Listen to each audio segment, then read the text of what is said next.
Hey there kids, and welcome to another Sunday with Grace Kids. This morning we've got all sorts of treats in store for you, starting with our art gallery in just a minute. Last week one of the things you were colouring in was our most recent catechism question, what else did God create? And the answer of course was God created all things and all his creation was very good. Well, the Bible tells us that one of the most amazing things God creates is his church. His people, you and I if we're Christians. And so the song we've picked for today's art gallery celebrates the fact that God is building his house among his people, brick by brick and person by person. Even more amazingly, you and I get to be part of God's building the moment we first put our trust in Jesus to save us. It's incredible. After the gallery we have a song to enjoy and sing along to called Refuge and Strength. And the words of this song are taken straight from Psalm 46 verses 1 and 2. And it tells us that God is our refuge and strength, an ever-present help in trouble, and therefore we don't need to fear. In fact, it's a bit like our memory verse colouring sheet this week, which hopefully you've got and you're going to colour in today, which also tells us that if we trust God, we don't need to be afraid of anything. After all of that, Jose wants to know why Ben is buying chocolates and flowers and colouring in a heart. I wonder if you can guess why. And then finally in our Bible story today, we're going to be hearing more about the most amazing king there has ever been or ever will be, Jesus, the servant king. But let's begin where we always do, with all of your artwork from last week.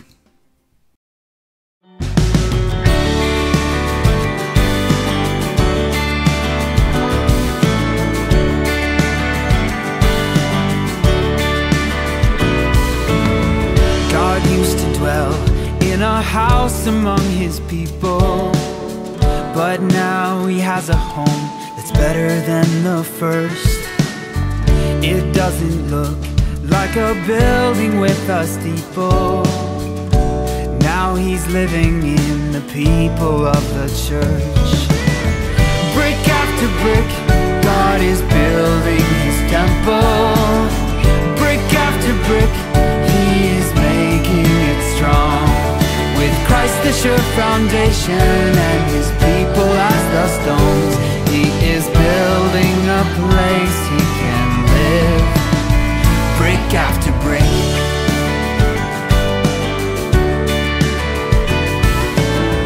Christ is the rock on which everything's depending. He's making sure his house is steady as can be. His love is strong and his promise is unending, and he'll protect his church from all their enemies. Brick after brick, God is building his temple. Brick after brick, he is making it strong. With Christ the sure foundation and his people as the stones, he is building a place he can live, brick after brick. All his people gather round, singing out with joyful sound, giving glory to their Maker. And they build each other up as they share the bread and cup to remember their Savior.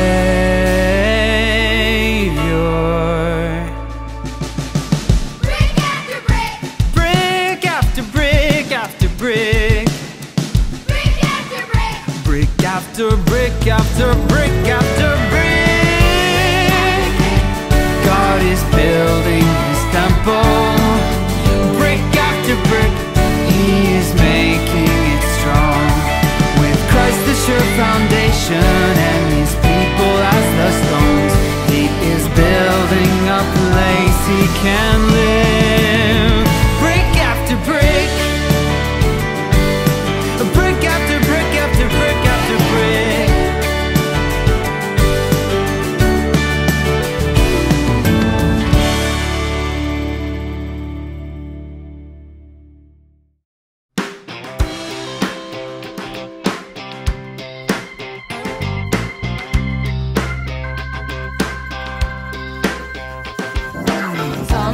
6, 1 and 2.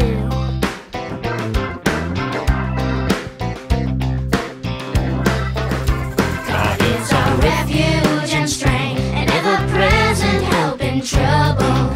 Refuge and strength, an ever-present help in trouble. Therefore we will not fear, though the earth give way and the mountains fall into the heart of the sea.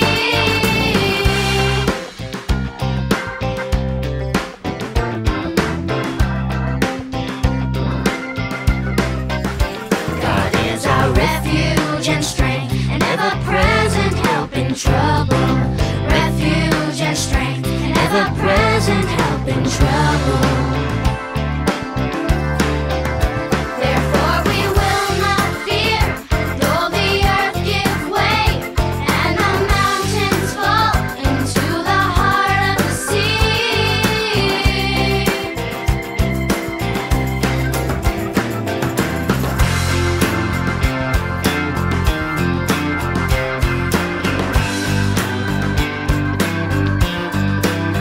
God is our refuge and strength, an ever-present help in trouble. Refuge and strength, ever-present help in trouble, in trouble, in trouble.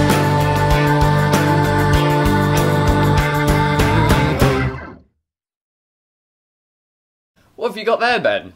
Oh, nothing. Just doing some colouring. Of a heart?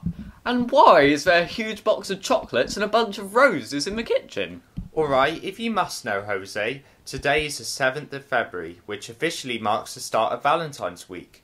Traditionally, that means you would offer roses as a gift to someone you were in love with to mark the start of the week, but without letting them know that you'd sent it. And then at the end of the week, on February the 14th, you would send them a Valentine's card. But again, you wouldn't put your name on it. So instead of saying love from Ben, I would say with love from your Valentine. I may or may not be sending a card and some gifts to someone, but that's none of your business. Oh, never mind me. But are you sure that's the true meaning of Valentine's Day, Ben? I thought it originated from somewhere else. What do you mean, Jose? Well, Ben, about 800 years before Jesus was born in Rome, the Romans started a festival to celebrate romance called Lupercalia. This was celebrated every year between the 13th and the 15th of February, and the Romans would have celebrated back in Jesus' day. In one of these festivals, a Roman emperor sacrificed a man called Saint Valentine to one of their fake gods. To remember the man who was killed, we now celebrate Valentine's Day on February the 14th. Wow, that's certainly not what I thought it was all about. Yeah, today in our story, in a similar way, people give cards and roses to people on Valentine's Day to remember a man who was sacrificed. We'll see Jesus tell us to do something in order to remember him and when he laid down his life for us. Take a look at this, guys. The Jesus Storybook Bible, written by Sally Lloyd Jones and illustrated by Jago. The Servant King. It was Passover, the time when God's people remembered how God had rescued them from being slaves in Egypt. Every year they killed a lamb and ate it. The lamb died instead of us, they would say. But this Passover, God was getting ready for an even greater rescue. Jesus and his friends were having the Passover meal together in an upstairs room. But Jesus' friends were arguing. What about? They were arguing about stinky feet. Stinky feet? Yes, that's right. Stinky feet. Now the thing about feet back then was that people didn't wear shoes. They only wore sandals, which might not sound unusual, except that the streets in those days were dirty. And I don't mean just dusty dirty, I mean really stinky dirty. With all those cows and horses everywhere, you can imagine the stuff on the street that ended up on their feet. So anyway, someone had to wash away the dirt, but it was a dreadful job. Who on earth would ever dream of volunteering to do it? Only the lowliest servant. I'm not the servant, Peter said. Nor am I, said Matthew. Quietly, Jesus got up from the table, took off his robe, picked up a basin of water, knelt down and started to wash his friend's feet. "You can't," Peter said. He didn't understand about Jesus being the servant king. "If you don't let me wash away the dirt, Peter," Jesus said, "you can't be close to me." Jesus knew that what people needed most was to be clean on the inside.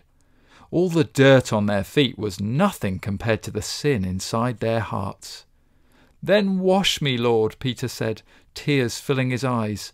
"All of me." One by one, Jesus washed everyone's feet.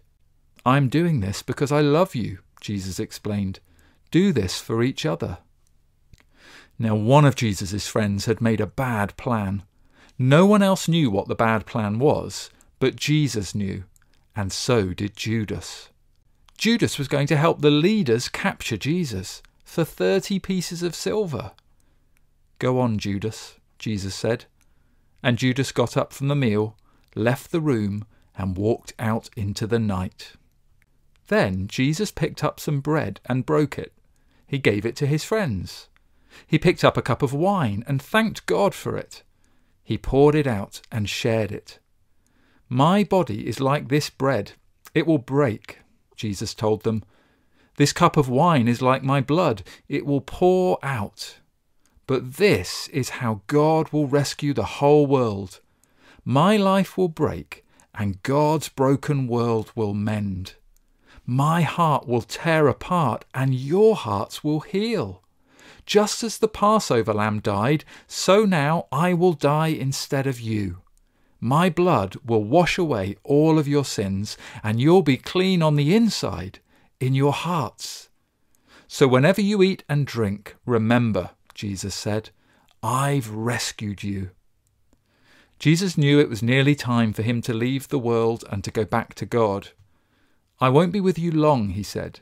"You are going to be very sad, but God's helper will come.